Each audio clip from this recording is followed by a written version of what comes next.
Winston and Felix here, and your money is at risk. And I realized that yesterday because I did a 1-hour coaching call with my coaching students, and we basically discussed, the banking crisis and what does it mean. And everybody was saying, well, what's the great opportunity here? Like, how can I make money out of this? And we spent a whole hour discussing what opportunities there are, what the risks are, what would make sense, what wouldn't make sense, that sort of thing. But really the one takeaway from me was one of our coaches, who's been an investment banker and hedge fund manager for 50 years. The guy's got more experience than anyone I've ever met.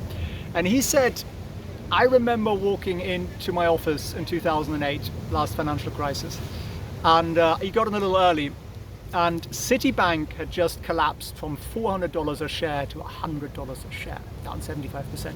And everyone's like, this is the steal of the century. I have to buy Citibank, it's going to be an amazing investment. Citibank then dropped another 70% to $29 and a bit. And for me, that's actually the lesson here. Resist the inner gambler, because we all have it, including Winston. He gambled sometimes. He tried climbing down a very, very, very steep wall just now, which I kind of discouraged him from, because why? There's water below that, and I'll show you what it looks like here. It's absolutely spectacular. So what can you do? Well, think about it. Would you be happy if you went through this banking crisis and you had the same amount of money at the end than you did at the beginning? You haven't lost any money. I think most people would probably be happy with that. So therefore, de-risk. Don't have risk exposure to this, or as little as possible. Don't say, well, this is the one thing that's going to go up 1,000 times because of this. That would be potentially very risky. I have no idea. And my coaches, who have all been investment bankers for decades and have gone through a lot of these crises, I remember 2000, for example.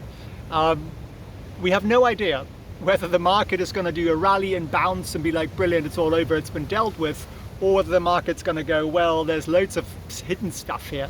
Because with a bank collapsing, what you never know is, where does the buck stop?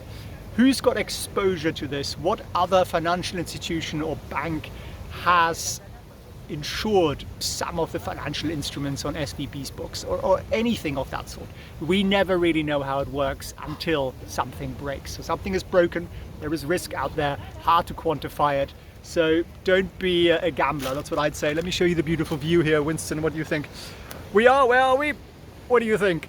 That's a little beautiful town back there is Nice, and this is Cap Ferrat. It's absolutely stunning. People are sailing, the sky is blue, and we are climbing around here a little bit. So honestly, probably the better thing to do is go and climb around a little bit, then force a potentially large gain from this crisis, because it could also be a potentially very large loss for you. It's always better to protect capital. That's what successful traders do.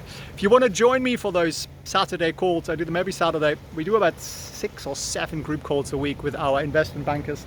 And I do one every Saturday. Then come and join me. Go to felixfriends.org/coaching and give us a ring.